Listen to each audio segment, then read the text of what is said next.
En estas últimas semanas hemos estado estudiando los diferentes momentos en los cuales Jesús, a través de los evangelios, había orado.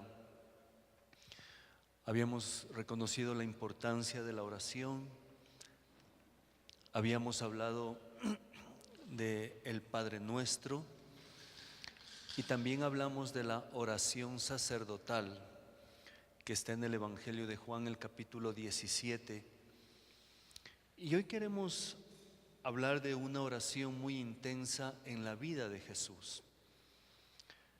Pero la primera pregunta que nos planteamos es: ¿dónde está Dios? Tal vez usted se ha preguntado en algún momento de su vida: ¿dónde estás? ¿Dónde está Dios? ¿Por qué no me escucha? ¿Por qué no escucha mi oración, mi clamor y mi necesidad? ¿Acaso lo que yo vivo no es importante, no es relevante? Pero si usted alguna vez ha pensado así, quiero decirle que usted no es el único ni la única que ha pensado así, que ha orado así. Cuando vamos a los evangelios encontramos a nuestro Señor Jesús diciendo: Padre, Padre, ¿por qué me has abandonado? ¿Dónde estás? Entonces, el tema de esta mañana es: Dios, ¿dónde estás? Y para aquello quisiera invitarles al libro de Salmos, el capítulo 22, del verso 1 al 10. Salmos, capítulo 22, del verso 1 al 10.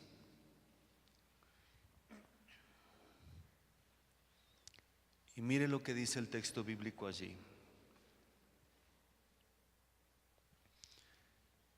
Dios mío, ¿por qué me has abandonado?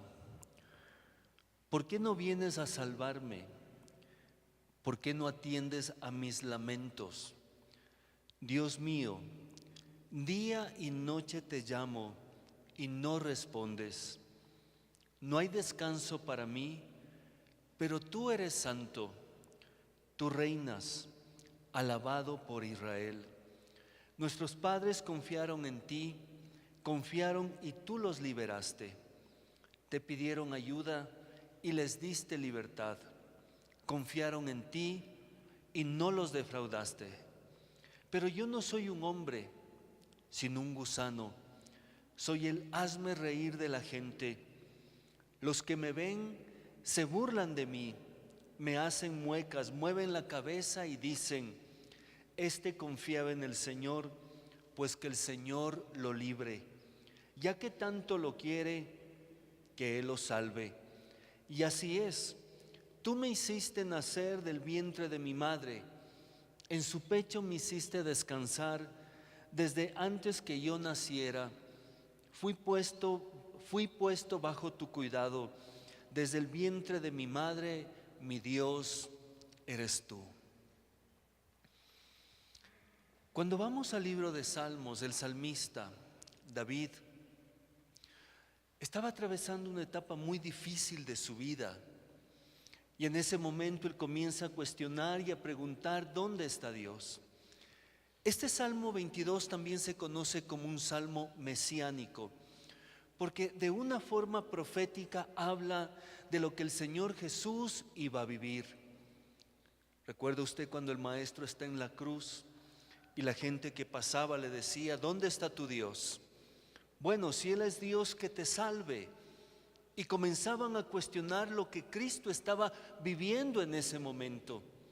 Y Jesús también hace suya esta oración del salmista David del Salmo 22. Pero en este momento, lo primero que reconocemos es que el salmista se siente solo, angustiado, preocupado. Y su oración dice: Dios, ¿dónde estás cuando más te necesito? Este salmo está escrito en primera persona. Esto nos deja ver que el sufrimiento era algo que el salmista estaba viviendo en ese momento. ¿Dónde estás, Señor? ¿Dónde estás cuando más te necesito? ¿Acaso no eres sensible a lo que yo estoy viviendo? Y luego le dice: Dios mío, ¿por qué no me respondes? Te llamo de día y no respondes. Te llamo en las noches y no hay descanso para mí. ¿Dónde estás? ¿Qué pasó? ¿Por qué no me escuchas, Señor? Tal vez en algún momento de nuestra vida hemos pensado de la misma forma que el salmista: Dios, no me escuchas. Dios, no me respondes. Por más que voy y clamo a ti, por más que voy y te busco, no te logro encontrar. ¿Dónde estás? ¿Acaso que lo que yo vivo no es importante para ti? Pero frente a esto hay un principio fundamental. El silencio de Dios no significa que Dios está ausente. El silencio de Dios no significa que Dios está ausente. Y yo le animo a que usted tome ese principio y lo vuelva una semilla en su corazón.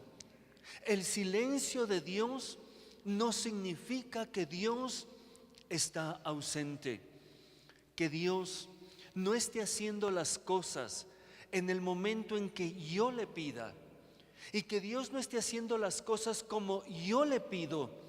No significa que Dios no está haciendo algo.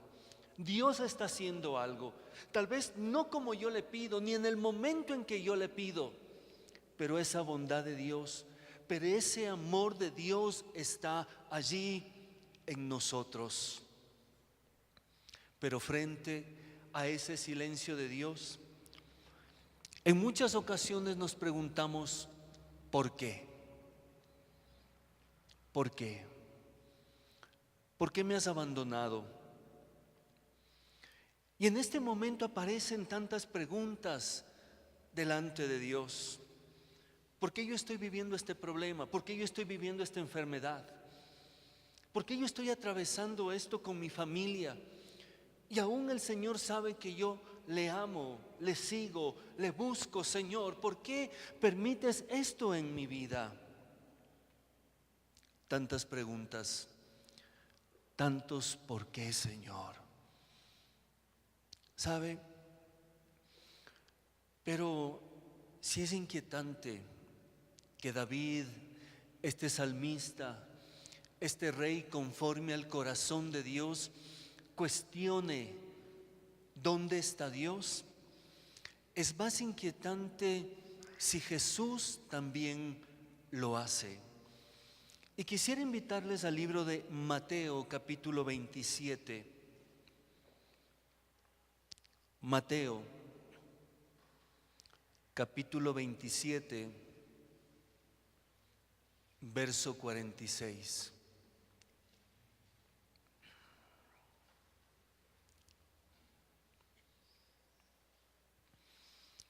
Y dice el texto bíblico así. Mateo 27, 46. A esa misma hora, Jesús gritó con fuerza. No solo fue una oración silenciosa, no fue una oración en su pensamiento, fue un grito a los cuatro vientos en el monte Calvario. A esa misma hora Jesús gritó con fuerza: Elí, Elí, lema sabactani, es decir, Dios mío, ¿por qué me has abandonado? Si nos inquieta saber la actitud y la inquietud del salmista David, ¿cómo no inquietarse frente a estas palabras de Cristo en la cruz? Este texto nos relata una de las 7 palabras que Cristo dijo en la cruz. Y una de ellas nos deja saber que Jesús se siente abandonado de Dios mismo. Padre, ¿por qué me has abandonado? Tal vez estoy pensando y Jesús estaría diciendo, ¿no fue suficiente que Judas me vendiera? ¿Que Pedro me negara delante de todos? ¿Que el resto de discípulos se hayan ido y se hayan escondido llenos de miedo? Señor, ¿no es suficiente que todos tengan esta actitud para que tú también me abandones? Jesús ora con el mismo salmo del salmista David, pero desde ese momento, este salmo en la cruz no es un salmo de derrota, es el inicio del plan divino de la redención para la humanidad. Pero ¿por qué Jesús siente ese abandono? En ese mismo momento, el pecado de la humanidad estaba siendo depositado sobre Cristo. ¿Recuerda lo que decía Juan el Bautista? He aquí el Cordero de Dios que quita el pecado del mundo. El Cordero de Dios es Cristo y sobre Él van nuestros pecados y nuestras culpas. El justo muriendo por los injustos. Y ese mismo momento que el pecado suyo, mío y de nosotros estaba sobre Él, Él siente el abandono de Dios. Porque Dios no puede coexistir con el pecado. Él es santo, todopoderoso, omnipresente. Ese mismo momento, el Señor Jesús tenía o tomaba en su vida el pecado para darnos salvación y vida eterna. ¿Dónde estás? ¿Por qué me has abandonado? Y esta actitud de Cristo y el salmista David nos dejan reconocer una verdad. La soledad, una experiencia dolorosa. La soledad en muchas ocasiones es una experiencia que quema el alma. Pero la pregunta sería ¿la soledad es saludable? Cuando estaba estudiando y revisando el tema de la soledad, hay dos palabras muy interesantes. La una es esa soledad elegida, que es cuando cada uno de nosotros buscamos un tiempo para estar a solas, para reflexionar, para pensar, para planificar, para buscar más de Dios. Recuerda el ejemplo de Cristo cuando dice el texto bíblico que el Espíritu Santo le impulsa al desierto a estos 40 días de ayuno y oración. Ese fue un momento que Cristo se apartó para encontrar esa voluntad de Dios en su vida. Pero ¿por qué nos cuesta tanto el silencio? Porque, mis amados, cuando hacemos silencio y hacemos una pausa en la vida, escuchamos nuestro corazón. Y a veces nos inquieta saber lo que nos dice nuestro corazón. Nuestro corazón nos cuestiona. Nuestro corazón nos lleva a decir que necesitamos cambios importantes en nuestra vida. Por eso el silencio es un momento para hacer una pausa y reconocer cómo estamos viviendo. Pero también existe esta soledad obligada. Esta soledad obligada es cuando buscamos compañía, apoyo y no la encontramos. Por eso, mis queridos hermanos, cuando alguien nos pida ayuda, seamos sensibles para responder a ese pedido de ayuda, para que con el don de nuestra presencia, con el regalo de nuestra presencia podamos acompañar ese corazón necesitado. No seamos insensibles a la voz de Dios a través de los más necesitados. Esta soledad obligada en la cual nos sentimos solos frente a todo lo que estamos viviendo. Pero ¿sabe? No estamos obligados a transitar solo solos los momentos de adversidad. Dios ha puesto a nuestro alrededor una comunidad, hermanos, líderes, pastores, familia, amigos que pueden acompañarnos. Pero no olvide, humildad para ayudar y humildad para pedir ayuda. Humildad para ayudar y humildad para pedir ayuda. Pero frente a esto, cuando hablamos de ayuda, a veces hablamos de amigos y los dedos de las manos nos sobran porque casi no tenemos amigos o muy pocos. Y aquí aparece algo fundamental, que son las redes de apoyo. La red de apoyo son con aquellas personas e instituciones que yo puedo contar en un momento de dificultad. En este caso, la familia, la iglesia, los amigos. Pero, ¿por qué hablamos de una red de apoyo? Porque en momentos de crisis la red de apoyo se vuelve un elemento que vale oro, un elemento que es muy importante para poder superarla. Pero el serio desafío es que hay que construir las redes de apoyo, que hay que invertir en las redes de apoyo. La Biblia dice que el que quiere amigos debe mostrarse amigo, que el que quiere amigo debe buscar, debe entregar, debe servir. Porque a veces si nos ponemos en una posición bastante cómoda y esperamos que el resto nos cuide, nos acompañe, no es muy justo. Yo digo, no le pida a la vida lo que no está entregando a la vida. Mis amados, estoy seguro que ustedes tienen necesidades, como yo las tengo. Pero estoy seguro que la persona que está a su lado también tiene una necesidad. Y que si yo solo me preocupo únicamente por mí, no estoy cumpliendo el compromiso del Señor de cuidar a mis hermanos. Cuando vamos a la Biblia nos enseña que debemos cuidarnos los unos a los otros, que los líderes y pastores cuidamos a la comunidad y que la comunidad también cuidan de sus pastores y líderes. A veces podríamos pensar que los pastores y líderes no tienen necesidades, no se enferman, no tienen desacuerdos, y no es así. De la misma forma que usted necesita cuidado, sus líderes y pastores también lo necesitan.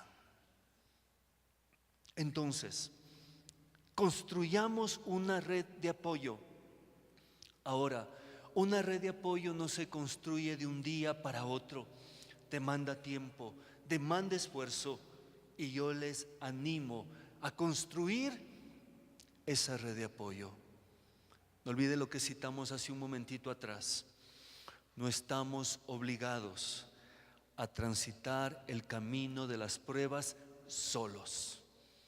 Si yo decido es otra historia, pero Dios ha puesto a nuestro lado gente que puede bendecirnos y ayudarnos. No olvide, las pruebas compartidas son más llevaderas.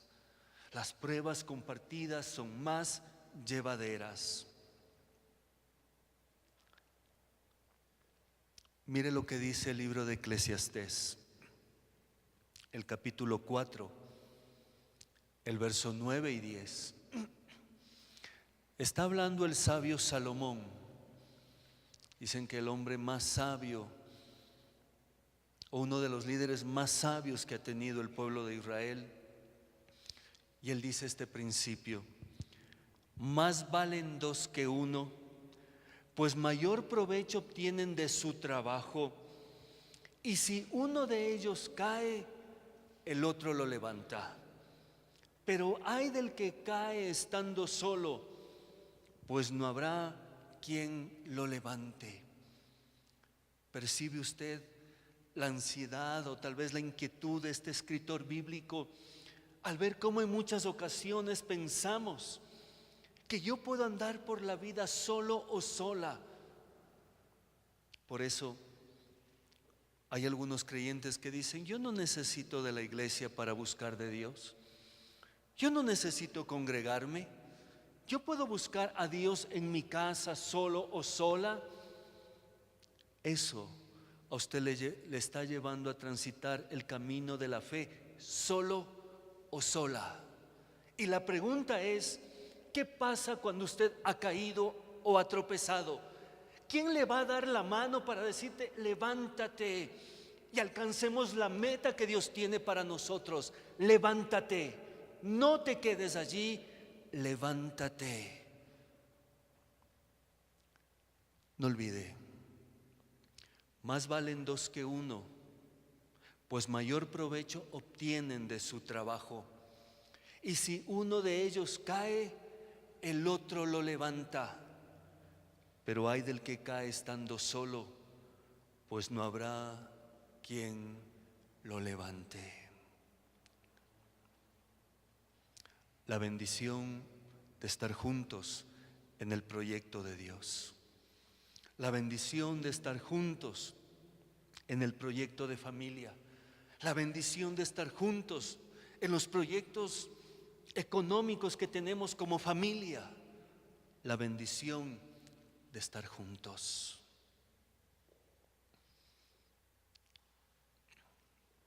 Pero sabe,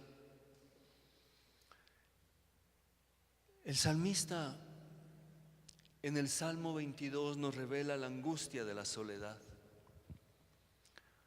La soledad que en muchas ocasiones se puede revelar a través de un niño abandonado, de un divorcio, un cumpleaños olvidado, un teléfono silencioso, el silencio que hay en un hogar de ancianos, en los hospitales, en las cárceles, en un cementerio o cuando los hijos se van de casa.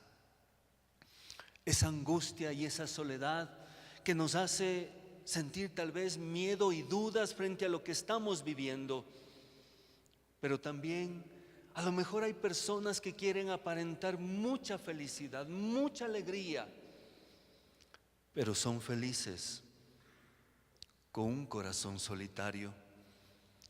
Pienso en aquellos que tal vez tienen su corazón roto, pero nos hacen pensar que todo está bien. Tal vez podemos engañar a todos, pero Dios no puede ser burlado. Él sabe bien lo que vivimos. En cuántas ocasiones tratamos de transmitir lo que no somos, lo que no hacemos y lo que no vivimos. Estoy pensando en los matrimonios, y en los matrimonios se habla de la fachada social. ¿Qué es la fachada social? Es lo que el matrimonio proyecta fuera de la puerta de su casa, o tal vez fuera de la puerta de su alcoba. Delante de los hijos todo marcha bien, en la iglesia todo marcha bien, pero cuando estamos solos ya no nos hablamos. Tal vez ya no tenemos grandes peleas, pero tampoco ya no tenemos grandes planes juntos. Hemos llegado a un punto donde tal vez decimos: mira, no me hagas problema, yo no te hago problema. Y así vamos a tratar de vivir. La fachada social, tratando de engañar a todos, sabiendo que a nosotros mismos y a Dios no podemos engañarle. Felices con un corazón solitario. Pero aparece una pregunta más. ¿Tenemos derecho a cuestionar a Dios? ¿Tengo derecho a cuestionar a Dios, a enojarme con Dios? La Biblia me enseña que sí. Si el salmista David lo hizo, y si el Señor de señores Jesús lo hizo, me da el permiso a mí para que yo cuestione mi relación con Dios. No olvidemos que solo aquellos que tienen una relación profunda y cercana con Dios nos atrevemos a cuestionar a Dios. porque aún nuestra queja, aún nuestro reclamo ya se vuelve una oración delante de Dios. Habíamos dicho que oración es de un diálogo, y aún nuestra queja y nuestra molestia es una forma de dialogar con el Señor. ¿Cuántas ocasiones nuestros hijos nos han cuestionado? Tal vez incómodo, tal vez inquietante, pero un acto de madurez nos ayuda a cambiar. Y en este caso, si el salmista, si el Señor Jesús pudo cuestionarle, nosotros también podemos hacerlo. Que Dios nos dé la gracia para que nuestro corazón sea transparente delante de Dios frente a lo que estamos viviendo. Viene a mi mente el momento que relata el Evangelio de Juan en el capítulo 11, cuando Marta y María mandan a llamar a Jesús porque su hermano Lázaro estaba delicado. Y cuando llega Jesús, Marta y María le reclaman: Maestro, ¿dónde estabas? Él era tu mejor amigo. Él era tu mejor amigo. ¿Dónde estabas? ¿Acaso no era importante que tu mejor amigo esté viviendo una crisis de salud hasta que murió? Le están diciendo: llegaste tarde. ¿Cuántas veces tal vez hemos pensado y hemos dicho: llegaste tarde? Dios, llegaste tarde.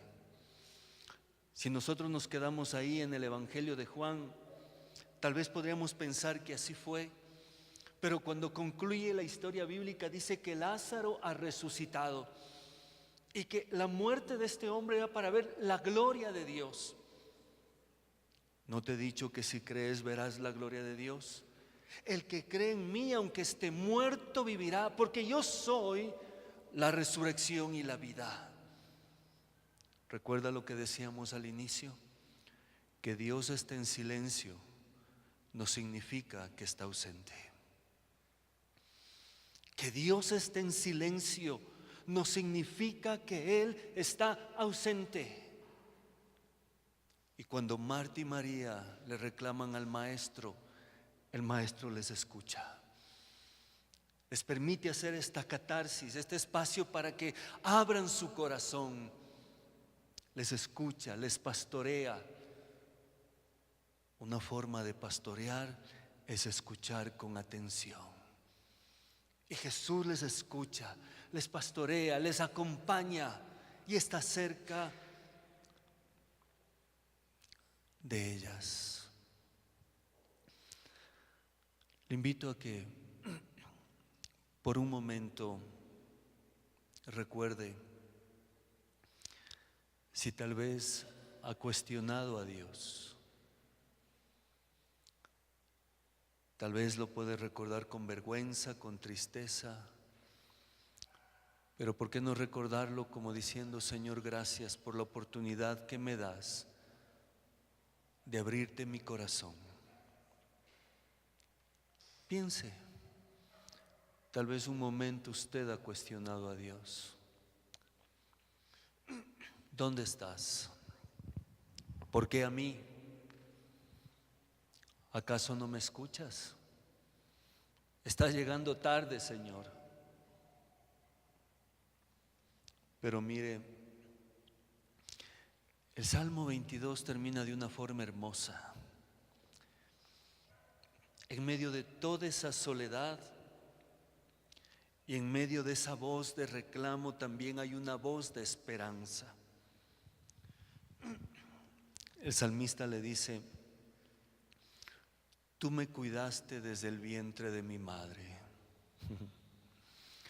¿Usted se imagina lo hermoso que es esto? Que nuestro buen Dios estaba cuidando a su mami y a mi mami. Desde allí le estaba cuidando para guardarle, protegerle y que usted y yo podamos llegar hasta donde ahora estamos. ¿Cómo Dios cuidaría a mamá? ¿Cómo Dios cuidaría a la familia en ese momento? Por lo tanto, en tiempos de angustia no olvidemos lo que Dios ha hecho. No olvidemos cómo Dios nos ha guardado, cómo Dios nos ha cuidado. Y a renglón seguido el salmista le dice: Dios mío, mi Dios. En ese momento él ya no le percibe un Dios lejano, le percibe que ese Dios poderoso está allí, acompañando al salmista, acompañando a Jesús y acompañándonos a nosotros. No me has desamparado. Joven fui y he envejecido, y no he visto justo desamparado, ni su descendencia que mendigue pan. Aunque mi padre y mi madre me dejaren, con todo el Señor me recogerá. Él no nos abandona. Dios está con sus hijos. Él siempre responde a nuestra oración. Él siempre responde al clamor nuestro. Como Dios probó la fe de Abraham, tal vez también probará nuestra fe, con la esperanza de que nuestra fe no será probada más allá de nuestras fuerzas y que con esa prueba Dios también dará la salida. Pero mire, luego del Salmo 22, llegamos al Salmo 23, el Salmo del pastor, el buen pastor. Qué hermoso. Algunos teólogos entendidos dicen que el Salmo 22 y 23 iban juntos. Y que imagínese, después de este reclamo al Señor, de este cuestionamiento a Dios: ¿dónde estás? ¿Por qué no me escuchas? ¿Por qué me dejas solo, sola? ¿No te das cuenta de lo que yo vivo? Llega el Salmo 23. Mire, cuando vamos al Salmo 23, ¿sí? Cuando llegamos al Salmo 23, el Salmo 23 cobra un nuevo sentido cuando entiendo el Salmo 22. Tiene mucho más sentido que el salmista diga: el Señor es mi pastor, nada me falta. En verdes praderas me hace descansar, a las aguas tranquilas me conduce, me da nuevas fuerzas y me lleva por caminos rectos, haciendo honor a su nombre. Aunque pase por el más oscuro de los valles, no temeré peligro alguno, porque tú, Señor, estás conmigo. Tu vara y tu callado, tu vara y tu bastón me inspiran confianza. Me has preparado un banquete ante los ojos de mis enemigos. Has vertido perfume en mi cabeza y has llenado mi copa a rebosar. Tu bondad y tu amor me acompañan a lo largo de mis días, y en tu casa, oh Señor, por siempre viviré. Qué hermoso. Creo que como el salmista, luego de la tormenta llega la paz. Luego de la tormenta llega la calma. Solo Dios es eterno. Las pruebas son pasajeras. El salmista sabía bien eso, que después de su angustia y su dolor aparecía el Salmo 23. Tú eres mi buen pastor. Tú me acompañas, tú me provees, tú me cuidas, tú me guardas. Me provees del pan de cada día. Tu amor me envuelve. No me dejas transitar por los valles oscuros solo, sola. Me das nuevas fuerzas por amor a tu nombre. ¿Percibe usted la relación tan cercana del salmista? Y yo les animo a que tratemos, construyamos ese tipo de relación con Dios, donde yo puedo abrir mi corazón, donde Él puede saber lo que yo vivo y también puedo llenarme de esperanza y de fe en medio de todo lo que estoy viviendo. Dios, ¿dónde estás?